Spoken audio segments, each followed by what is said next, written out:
is y'all don't know anything about racing. This is true. You're right. You're in the wrong show. Yeah. You're watching the wrong show if you want to hear like super engineer stuff.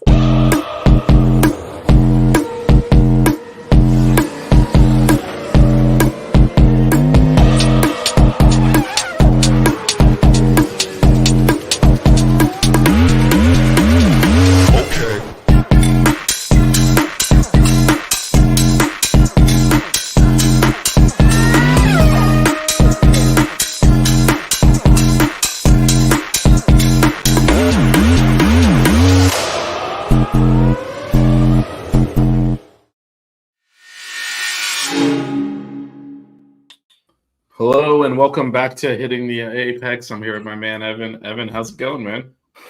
Good, man. Been a couple weeks, so excited, and there's a lot of news that happened, so I'm excited to get into it. Yeah, a lot to go through. A lot has happened in the last 3 weeks or so since the last race, and now 3 races on consecutive weekends, which I mean could very well decide the title. So we'll if not officially, de facto do that. So I guess why don't we start there? I'm going a little bit out of order on the show notes. Probably a good idea to reset the where we stand from a championship standpoint. So first of all, looking at the drivers, so obviously Max in front. Lando did close the lead a little bit, so it is now down to 52 points. So still a large amount to pull back. Yeah. I mean, he really had a dominant, last race. He was leading or the whole thing, if I'm not, if my memory serves me right, and it was a great showing for McLaren in general, but, him overall, he really did dominate there in Singapore. So it was a great race for him. We didn't really get to talk about it because we've been off, but, it's good to see him come out and kind of, step up and kind of pull a Max Verstappen almost, where he comes out and just dominates the whole weekend and does a great job overall and ends up winning the race, So, it's always good to see, it's a driver come out there and really establish themselves. Something we've been waiting to see Max Verstappen come back out and do ever since this kind of slide by Red Bull has started, is have him come out and pull one of those full-on weekend dominations. Yeah, and it feels like he's kind of one of those away from clinching the title, but he just hasn't. I mean, that car has not been up to the standards that McLaren is setting, so it's kind of a role reversal now. It does feel, though, like if Lando is going to pull back the 52 points, he's going to need, he's going to need Oscar, he's going to need Charles, he's going to need Carlos, he's going to need the other teams to get in between him and the Red Bull. I think that's the only, because obviously if it's 1-2 every race, including the sprint races, which there is one this weekend, which we'll get into in a bit, Max will still win. But, yeah, Lando's not going to win every race either. Something will go, he'll finish second or third or whatever. Obviously, he can't afford a DNF, but he's going to really need, other drivers to get in between him and Max to really open that gap up. Yeah, and realistically, I mean, it is still a possibility. Mercedes is looking really good. They're bringing updates this weekend. The Ferraris have not been super consistent, but they've been showing good pace, especially with Charles. And you can't really ever count out a team like Aston Martin. With Fernando there sticking his nose up in the front of the field, especially if they have a good package for whatever track it may be, so realistically, there is still those 3 teams that are up there, 6 cars that can potentially win any race, so you want to kind of see something like that happen. If you're a Orlando North fan, like we are, like I am, you want to see those other teams kind of be up there and push Max, not just him and Oscar, because we all have seen so far this year that McLaren is by far, the fastest car at this point in time, at this point, in the season. And it's really the one that's going to be the one beating Max Verstappen on a consistent basis, but everybody else is right there. I mean, we're talking about, tenths of seconds, hundreds of seconds off, qualifying paces between those top, 6 cars or whatever it may be, so there is still that slim chance, there is still that slim possibility, but you're right. You need those other teams to kind of, be up there between, Max and Lando, and that goes into what happened with the last race as well. With Danny Rick, his last hurrah. We'll get into that later on, I'm sure, but getting that that extra point, taking it away from Lando, because Lando held that point throughout the entire race. That he was the fastest lap, but because Danny Rick came in and got that fastest lap point, it made it to where now, even if Max is second place the entire year, he's still going to beat Lando Norris no matter what. If Lando's 1 and Max is 2 throughout the entire year, just because of that extra point, then Max still wins the championship. So, we'll get into that, I guess, when we talk about, the Danny Rick situation and what happened with him, whether that was, a fair, thing for them to do with, Red Bull's second, but not second team.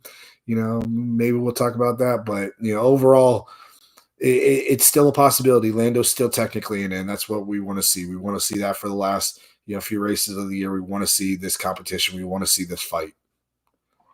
Yep, for sure. Shout out to the Stones family as always, and then our guy Brandon B here in the chat. Thanks for joining us. We've been on a bit on a hiatus, so I'm gonna completely throw out the show order. Let's talk drivers. We'll talk constructors. We'll talk Danny Rick getting shit canned, and go through the all the news that because like so a lot of news happened. Then maybe we'll preview Austin and go into predictions and all that stuff. But just doing some math, there's 6 races left. So every weekend, Lando has to make up 9 points. Yeah. 8 will get him to 48, which is not enough. 9 will get him to 54, which is enough by 3 points. So he's going to make up 9 points a weekend. Still feels like he needs a max DNF somewhere. He can do that and win the race, get 25, 26 points on one weekend. Then it becomes a lot more realistic. But he's basically got to drive perfect over 6 races. He's got to basically win everyone because of the gap between first and second and points for a weekend. He's got to kind of, putting together, I guess, would be 7 wins in a row because he won, like you said, Singapore. Putting 7 in a row together would be quite the. It's hard to. He's not going to do that. Let's be realistic. So So he's going to need a lot of help. This is almost out of reach, but it's not over at least. Because if you recall, at the beginning of the year, a couple of races in, we're like, well, this is over. Yeah, there was memes going around that was saying the races from second on. Nobody cared about who won the race because we all thought it was going to be Max Verstappen the entire year. There was on Instagram, on TikTok, there was literally people saying, marking off with tape on their TV the number 1 spot on the thing because all they cared about was second through 20th because they all knew that Max Verstappen was going to win those races. And we say this every week, but this is exactly what we want to see in Formula One. We want to see these teams fight with each other. We want to see what these cars or these drivers go up against each other and really not going into a weekend automatically saying this is who's going to win. Vegas is loving this because at the end of the day, people are there's a lot of money in gambling, in all other sports, but there's still gambling in Formula One as well. And when it's always Max winning, there's not a lot of money going anywhere else. So, but it's going to be a fun last 6 races. I can say that. Yeah, no, it'll be competitive. And especially, we're talking drivers just toggling over the constructors. This is even tighter. Even tighter. Well, I guess technically it's exactly the same. I'm doing math in my head. No, it's not. It's 41 points. So it is tighter, but also obviously with constructors, it's 2 cards. You can close the gap a lot more quickly. However, what's a distinction here is the faster car is in front here. It's hard to see Red Bull actually making up that ground. Not that they physically can't, but that they'd have to outperform McLaren over the last 6 races, which is hard to see at this point. Yeah, this is where those 2 cars come into play. Oscar Piastri, if you started the season after the summer break, Oscar Piastri might be winning this championship. He's had one of the most consistent, second half of the year, even more so probably than Lando. He seems to be more aggressive than Lando. He seems to be, more willing to go out there and stick a nose into, tight places, even against his own teammate. We saw that at Monza. So it's going to be interesting, what I hope doesn't happen is a situation where Oscar tries to make a tight overtake on Lando and they crash each other out, a la Rosberg and Hamilton, or what was it, Danny Rick and Verstappen, Yeah. at Azerbaijan. You don't want something like that to happen. But those two cars are essentially the two fastest cars out in the field, and then you have everybody else after that. The real big issue is when you have Sergio Perez, who really cannot do what Max can in that car. And it's funny because you have a situation where they're saying that this car has been flawed for months, which was something that Sergio called out. He said that this car was flawed, that there was, something wasn't right with it. But Max's talent has just overridden that, and he can't keep up with that because he just doesn't have that same level of talent. And that's where you're having this issue. Max can be second place, or first or second place every single race, but you got Checo fighting for that 5th, 6th, 7th, 8th spot, and he's fighting his heart out just to try to get there.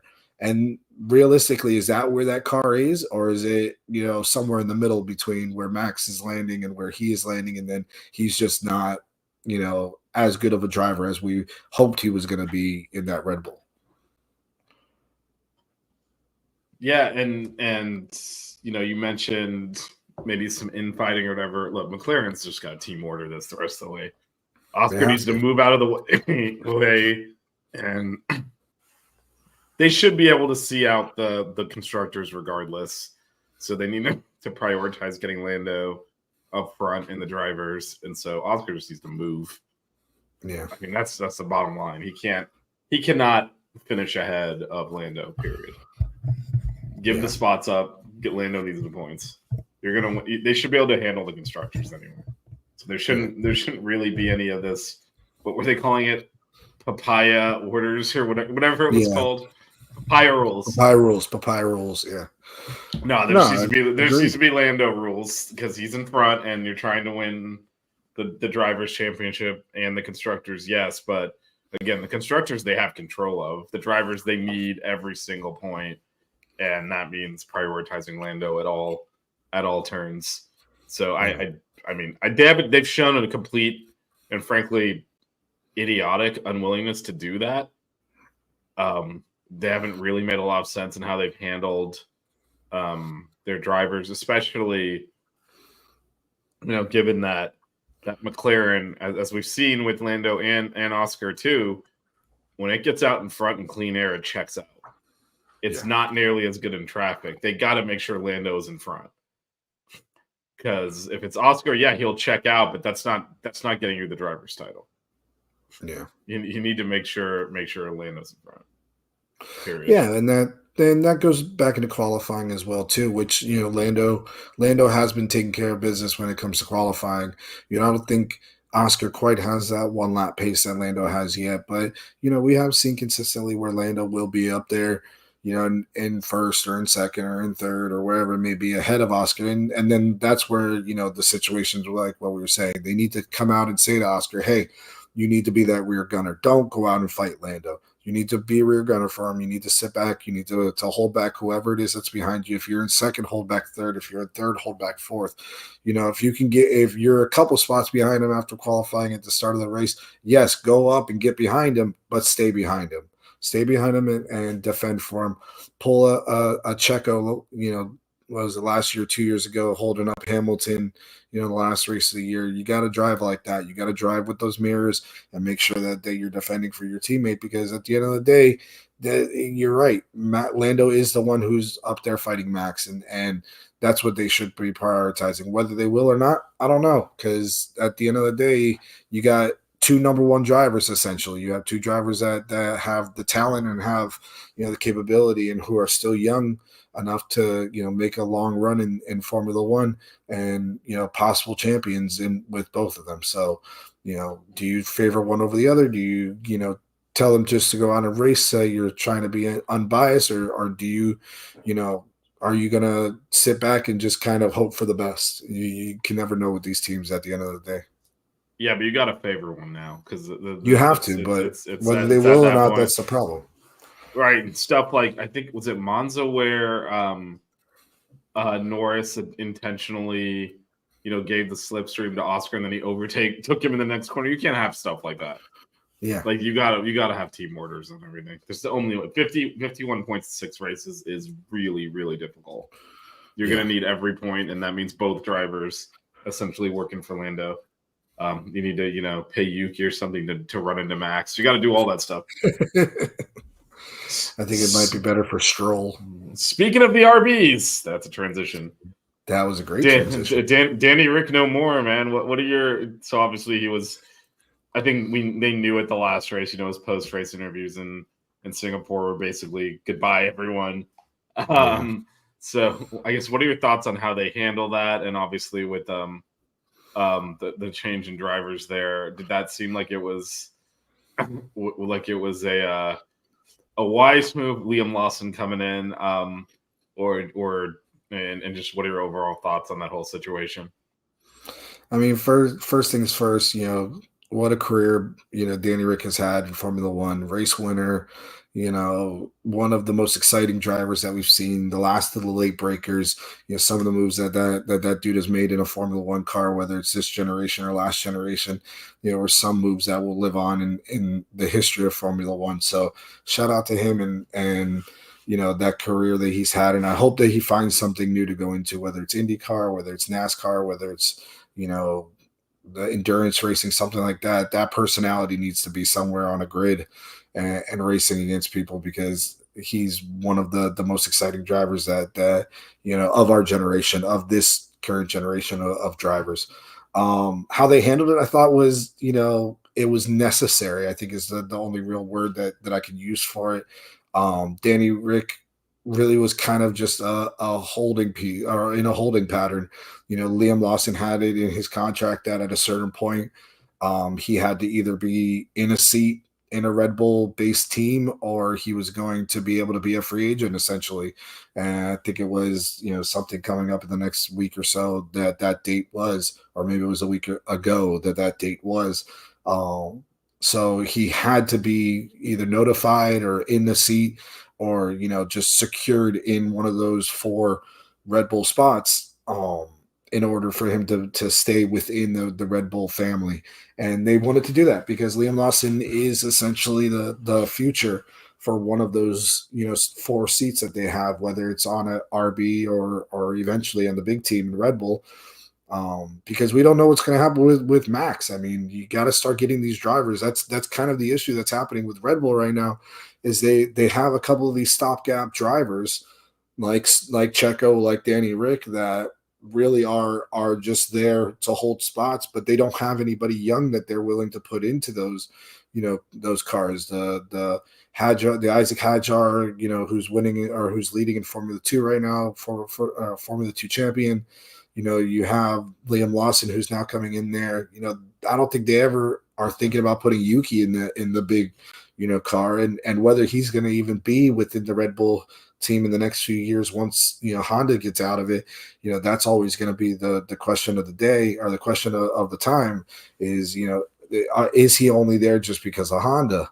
So it's like Red Bull kind of put themselves in a really bad position, giving up on Gasly as quick as they did, giving up on an Albon as quick as they did, moving on from those younger drivers like them who, could have been that next step, that next, level of drivers, coming in maybe after Max leaves, or maybe after, another spot opens up, in Red Bull. So they had to do this. They had to put a young driver in there, somebody who has, another 10 years possibly, if he's up to snub, which he seems like he has with how he did in Zandvoort last year, coming in and filling in for Danny Rick when he hurt his hand. He seems like he has that capability to be that future driver for Red Bull. So really, I think that these last 6 races for him are going to be kind of a tryout, possible something happening, whether at the end of the 6 races they say you're going to be, Max's understudy for the next couple of years, or put Checo down in the second team or something like that, or maybe bring in one of those other young guys out of Formula 2 to kick Sergio to the curb, like we've all been predicting the entire year is going to happen, but it still hasn't for some god awful reason. So really, it's sad to see, to sum it all up, it's sad to see Danny Rick go, but it was a necessary thing that Red Bull had to do this. This is a move for their future. As much as we all love seeing Danny Rick, and we're all gonna, I think everybody's gonna have a tear, well up in their eyes when that episode of Drive to Survive comes on, where it's Danny Rick's last, race, and everybody's gonna, well up with tears when he's giving a speech on, saying bye to the camera. Because he is such a favorite driver on the grid. It was necessary. It was exactly what Red Bull needed to do in this situation. Yeah. So, first, I thought the way they handled it was really disrespectful. I don't think that was necessary. I also, Agreed. I agree with that. I mean, they like you said, they chew up and spit out young drivers. I don't think this is going to end any differently. I mean, they put Albon in the big team. He stunk. They fired him. They did the same thing with Gasly. They did the same thing. They got rid of Sainz. But their issue is not seat time for these drivers. It is that they don't know how to evaluate talent. And, they got Max, who's obviously already, he could retire right now and be one of the all-time greats. And he's in his early 20s still. So they nailed that one. They nailed Vettel, and they won championships with it. But Liam Lawson has driven before in Formula One as a sub. I don't know what this is going to accomplish. I know you mentioned the contractual stuff. That can always be worked out. You can just guarantee him a seat for next year and go ahead and sign all that paperwork and, lock that in. You can modify contracts. You don't need to. This just felt almost malicious, and I don't know why. And the way they let it drag, everyone knew he was getting fired, and they made him take it. Yeah. They could have at least announced it before Singapore and had been he's going to race this weekend. Then we're going to, make a change in the 3-week gap before the next race. And instead it's everyone knows he's fired. He knows he's fired, but he still has to go through the motions of it not being official. That I think a lot of that could have been handled differently. And I have no confidence that Red Bull's not going to mess this up. Yeah. Because that is what they've done repeatedly. And to your point, I don't know what the plan is for RB. I get now Liam Lawson's going to be the young driver in the car. Yuki's just sitting there doing what? I don't know. Well, he's maintaining the relationship with Honda is what he's actually doing. So, but there's not a plan there. We both have been saying, I think a lot of people have been saying, what is Checo even doing? Why is he in that? They don't really seem to have a plan. So I don't really have confidence that this is well thought out. Let's get Liam Lawson in there, get him some experience. He's going to take this. I don't. If they put him in a Red Bull next to Max and he performs like Checo does right now, they love to kick out young drivers who won't last the season. Yeah. And so it just to me, I don't know what the plan is there. And now that they've lost Adrian Newey, which we've talked about a lot, their car is no longer the quickest. It's might not even be it's hard to tell because exactly what you talked about earlier. There's such a large gap between Max and Checo that it's hard to tell where that car actually sits because Max can take it and put it on the podium, put it in the top two, even though it's clearly not up to the McLaren at this point. Meanwhile, Checo's down in 8th place, and the performance of the car is probably in the middle somewhere, but Max is overperforming and Checo's underperforming, but they've got a lot of issues. And I don't think this solves any of them. No, and I agree with that. Yeah, but this is when you have, the problem of, you have Christian Horner, who is the face of the team and who is the team principal, but then you have Dietrich Mateschitz, who's the guy who's running or no, that's not his name. What's his name? The guy who runs all of their young drivers. Is it Helmut Marko? Helmut Marko. Dietrich Mateschitz was the guy who passed away. He's the guy who's the Red Bull guy. Yeah. Who owned Red Bull. So, you got Helmut Marko who, is running all the young drivers and who's a driver development guy, but, he's still a big part of the day-to-day, process in Red Bull. So it's you got both of them going back and forth with each other.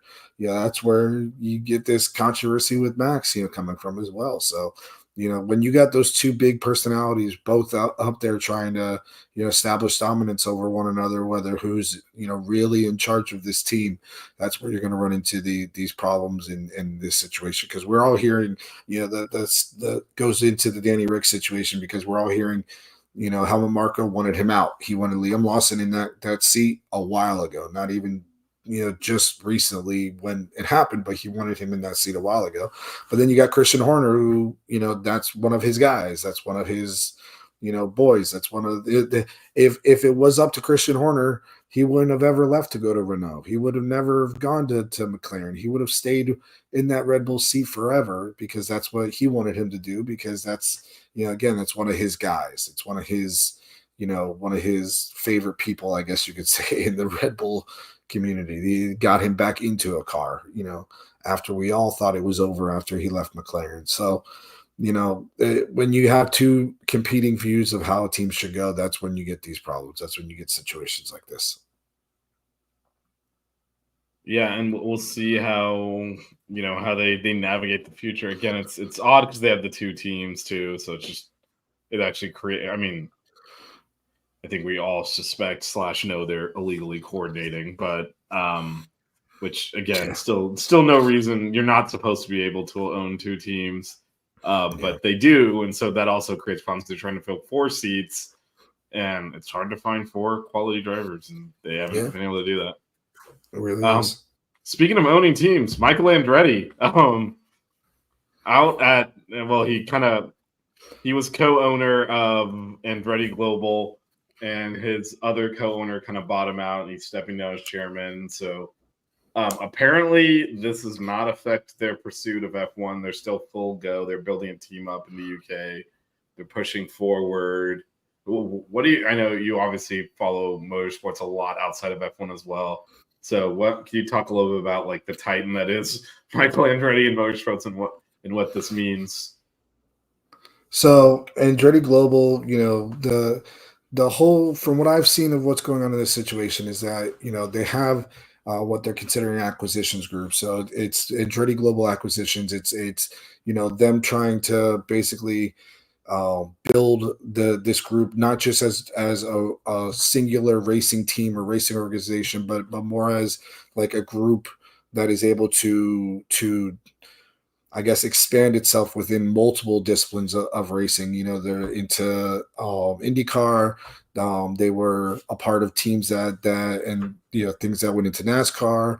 There's a lot of different organizations that they are all wrapped up within. And from what I've found out about this situation is that the basically the firm that bought into Andretti Global, the racing team, and that got into it with them and got, were their backer, they ended up taking over the day-to-day processes of it, so that Michael can now focus himself more on what's going on with the racing team, not so much with what's going on with the development of the organization as a whole.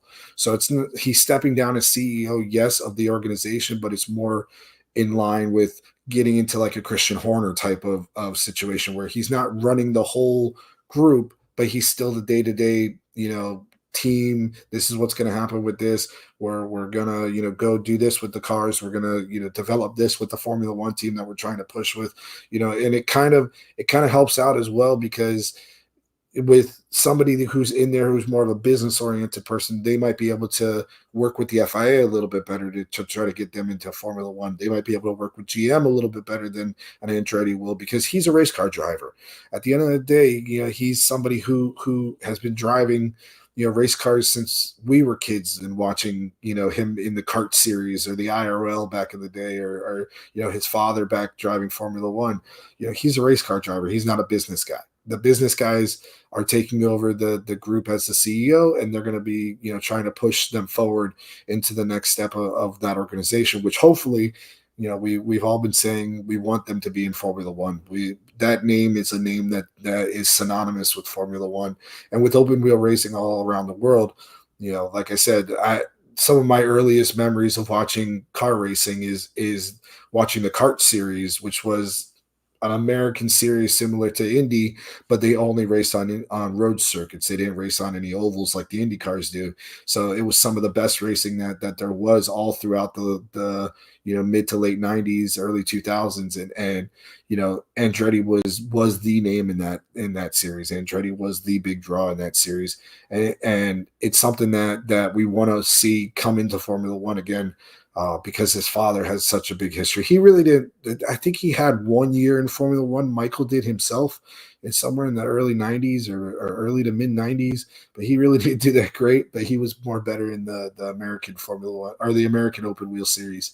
But, this is going to help get them to that point as an organization to where they have a better chance, hopefully, of getting into Formula One. And that's, like I said, it's what we all want to see.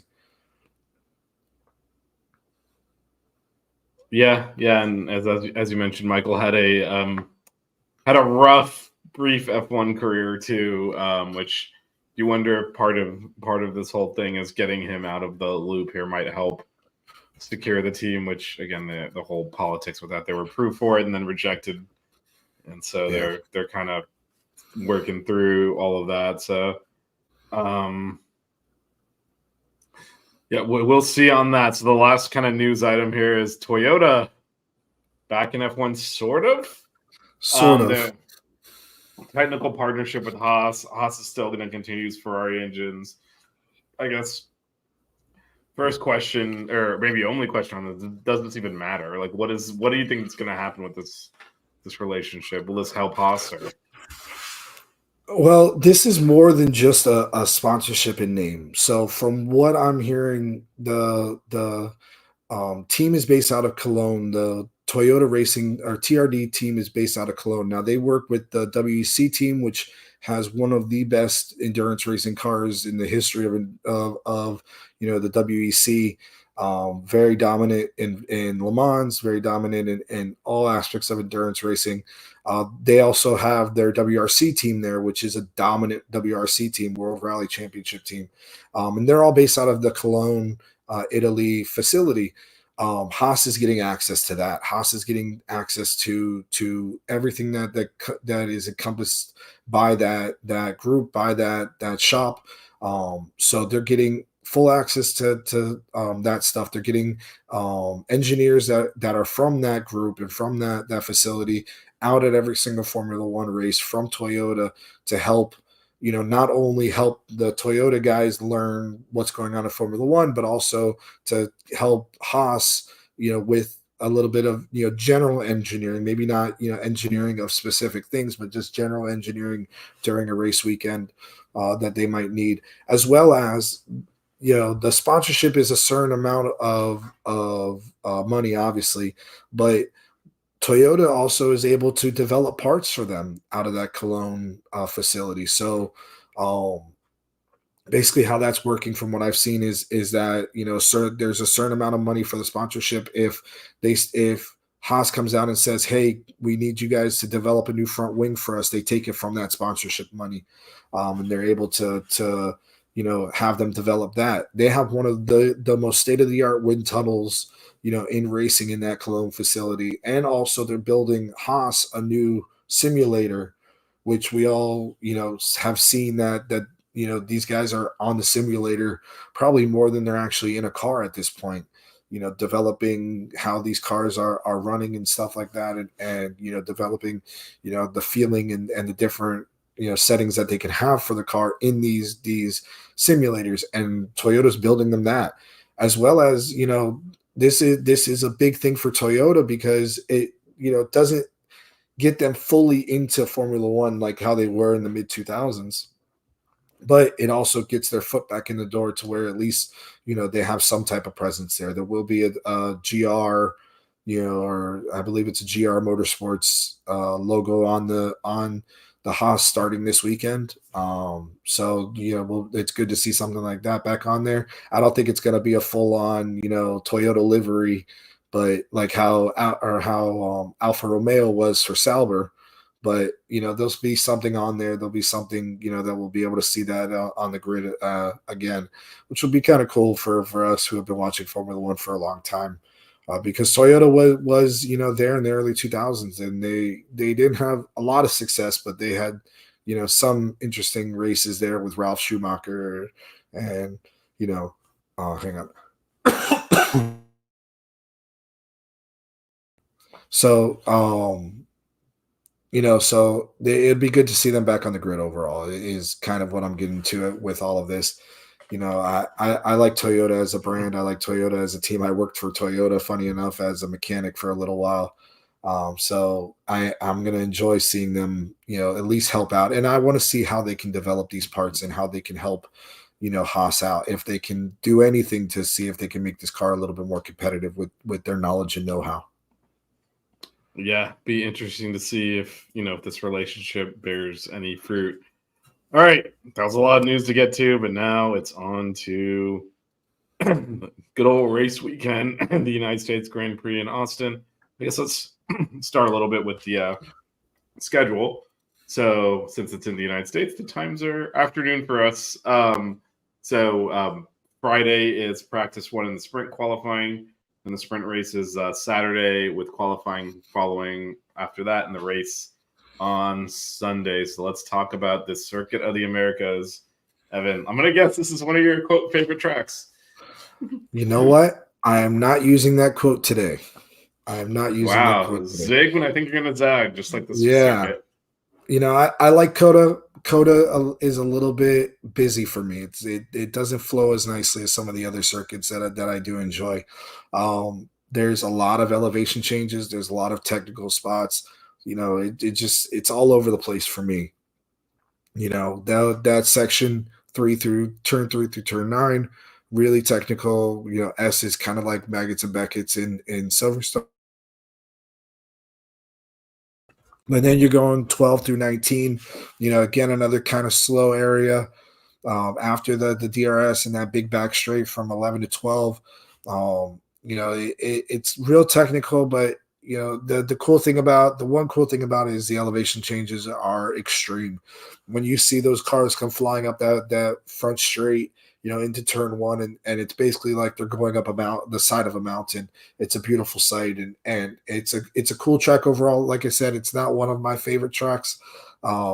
It just seems like they had a circuit, and they're like, all right, let's just kind of squiggly some lines through half of the circuit and make it a little bit more difficult here and there. I will say one thing, that section 3 through 10, it's really interesting because of the undulations and how the elevation changes with the camber of the turns, and some of the turns are negative camber turns, so the car will be leaning to the left but turning to the right at the same time. And you don't really see that a lot in a lot of other racetracks where it's more you're into like a banking and stuff like that going into turns. So that's kind of interesting to see, and how it's 3, 4, 5 is kind of a more flowing chicane, while you go into 6, 7, 8, 9, and you're slowing the car down so much to then go all the way to that back straight, down at turn 11 with one of the slowest hairpins you'll see, during this entire race between that and turn 1. To then them trying to, get that traction, get off, and go down to turn 12. So it's the way that the track is designed. I'm not the biggest fan of it, but I do enjoy watching races there, and it's still going to be a fun race to watch. Yeah, I would just say they, when Herman Tilke designed this, he did borrow from a lot of classic tracks, which is exactly what you said, why it doesn't have that personality. It's just it's a mix of stuff that's kind of borrowed from other tracks, so it doesn't have an identity of its own. Feels a little bit lacking in that sense. All right, in terms of tires, we've got C2 through C4. This is generally a 2-stop race, but they did resurface it, so we'll see if we get any curveballs there. From a weather standpoint, looking dry and medium, I guess, temperatures. Think about the afternoon in the 70s. So yeah. That's what we're looking at. So looks like it'll be a dry weekend. All right, man. Before we do predictions, what are your narratives? What are your storylines? What teams and drivers are you looking out for? You got a few of these teams coming in with either updates to the cars. Red Bull's supposed to be coming in with a big update. McLaren's supposed to be coming with a new floor. Mercedes should be coming in with a new update. So I want to see how that works out. Through practice one and the sprint qualifying and see how these cars are running, after this break. But also one of the fun things to watch on this weekend in Austin is all the new liveries. You got Alpine coming with the new livery. You got Haas coming with a giant screaming eagle on the side of their car. You got McLaren coming in with their chrome car, which is always kind of cool to see. So I'm going to enjoy seeing that. It's one of those. It's like Charlotte if you're a NASCAR fan. All those cars come out with different liveries and different paint jobs and stuff like that. So it's kind of cool to see that.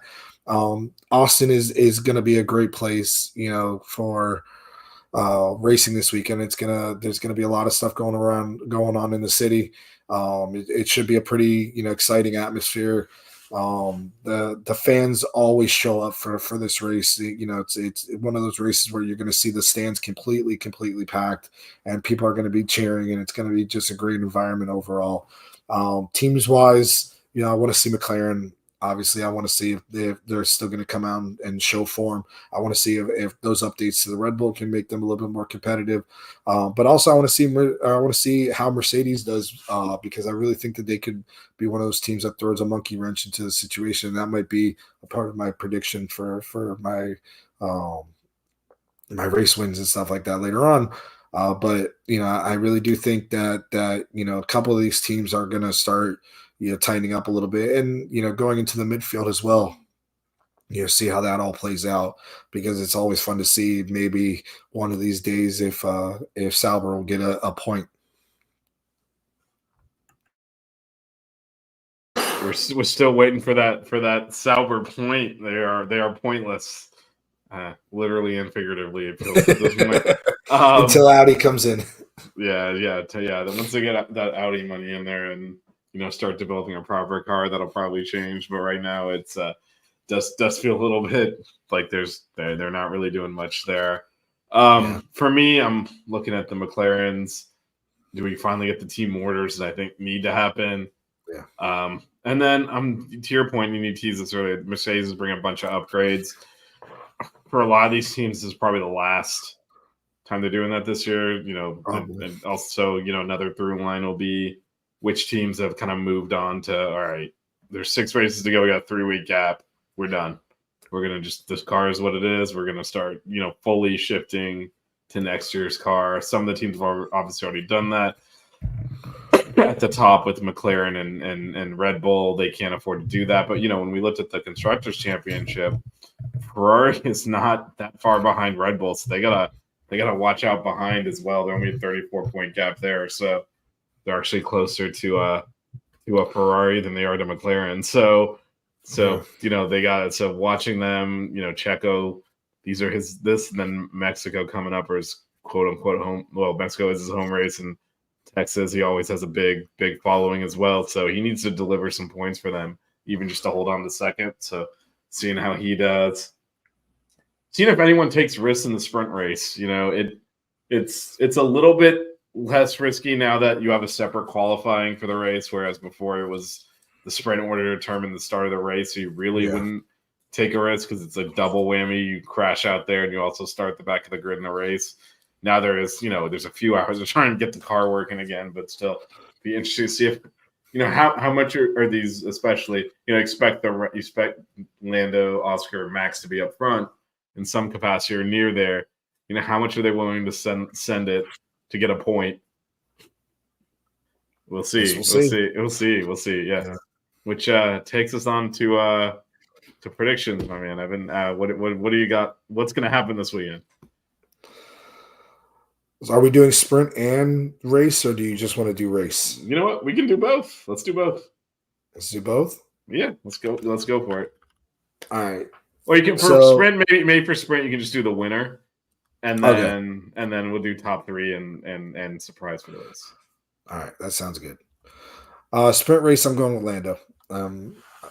Just with how dominant he was for the last race, I think that he's in a good headspace now. I think that hopefully, like you were talking about, they talked over those last 3 weeks and said, hey, this is still mathematically, available for us. If Oscar's in second place and Max is in third, and they finish like that every single race, Lando's going to win the championship.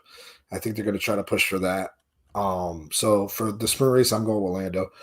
For the main race, I'm sticking with it. I'm going Lando 1, but then I'm going to go Hamilton 2. Hamilton has been really strong at Coda. He's always raced really good there, and I think that the updates to that car are gonna pay dividends, and you're gonna see those cars with those Mercedes engines really do something really strong here in Coda. That lead up from the final turn to the first turn through the start finish line is going to be hell for, I think, these Red Bull cars, because they just don't have the speed. The horsepower in that thing is down from what the Mercedes are, and you need that power to push those cars up that hill with the downforce that they're running, as well as the back straight. It's one of the longer back straights, in Formula One. So you need that power, and to have those two things combined, I can see them losing a good quarter to half a second a lap on some of these cars that maybe are a little bit stronger engine wise, like the Mercedes engine cars. So I can see Lando 1, Hamilton 2, and then Oscar 3. And my surprise is going to be a Haas in the top 5. I don't know which one yet, but I'm going to call it Haas in the top 5. I mean, it's kind of almost. I mean, Magnussen is. Hey, you never know. You never know with Magnussen. It's got to be Hulkenberg, right? He could take Hulkenberg out and still be in the top 5. Maybe he's trying to get suspended again. Actually, I guess his points reset after that. Was there enough races for him to get suspended again? Anyone can do what he can. I'm going to say a Haas in the top 5. Yeah. For me, I've got Oscar winning the sprint with Lando in second. I know we're just doing the winner just because McLaren has to do something completely idiotic this weekend, like throw points away like that. Top 3, I got Lando, then Max, then I'm throwing a wild card in there a little bit, Carlos Sainz. I feel like Ferrari's kind of under the radar. Mercedes brought their upgrades. Everyone's obviously watching McLaren and a Red Bull at the front, and Ferrari's just sneaking around there. They had a really good race in Monza, obviously, and then in Singapore, just a disaster for them. But it wasn't the car necessarily. It was they had the issues in qualifying and just didn't. That was that. So, and then my surprise. All right, I'm going for it, man. Sauber points. A Sauber point. It's got to happen. They cannot goose egg for the year. Come on, Valtteri, go grab a point, man. I was gonna say we're calling Valtteri in 10th place. I don't know how it's gonna happen. It's gonna take some chaos. It's gonna take 10 DNFs, but somehow they're gonna get a point. 10 DNFs might put them in 5th. Yeah, well, I mean, I still think they'd manage to finish 10th. But anyway, so just recapping our predictions. Evan, you got Lando winning the sprint, top 3 of Lando, Lewis, and Oscar, and surprise Haas in the top 5. I've got Oscar winning the sprint, top 3 of Lando, Max, and Carlos, and a Sauber points. So just to kind of recap the schedule coming up this weekend: practice 1, Friday 1:30, sprint qualifying Friday at 5:30. The sprint race itself is at 2 p.m. on Saturday. The qualifying is at 6 p.m. on Saturday, and the race is Sunday at 3 p.m. And as I mentioned earlier, there are no breaks. Mexico is following week. Yep, following week. So next week we'll be recapping this United States Grand Prix, hopefully talking about a tightening championship and not, it's over. Because that is a possibility. Lando has one bad race. It's pretty much done.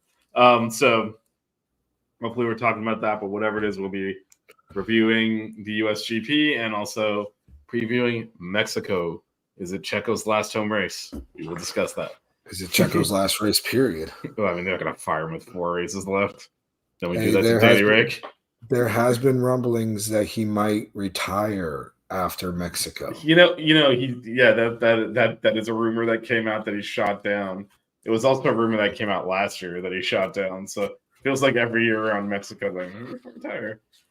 Hey, listen, I could definitely see Red Bull having him step down right after that race and then have an Isaac Hadjar or somebody come in from F2 to do the last few races, basically conceding and saying, hey, listen, we think that McLaren is going to be at number one in constructors and Max can keep us held in two. Let's move on. I think if they were going to do that, it would have been Checo out and Liam Lawson into that car. I don't think there's any way they leave Liam Lawson in the RB and then bring in an F2 driver at this point. I think this is Checo for the rest of the year. But anyway, we will preview his home race next week and obviously review the United States Grand Prix next week. Thanks everyone for watching, and we will see you again next week.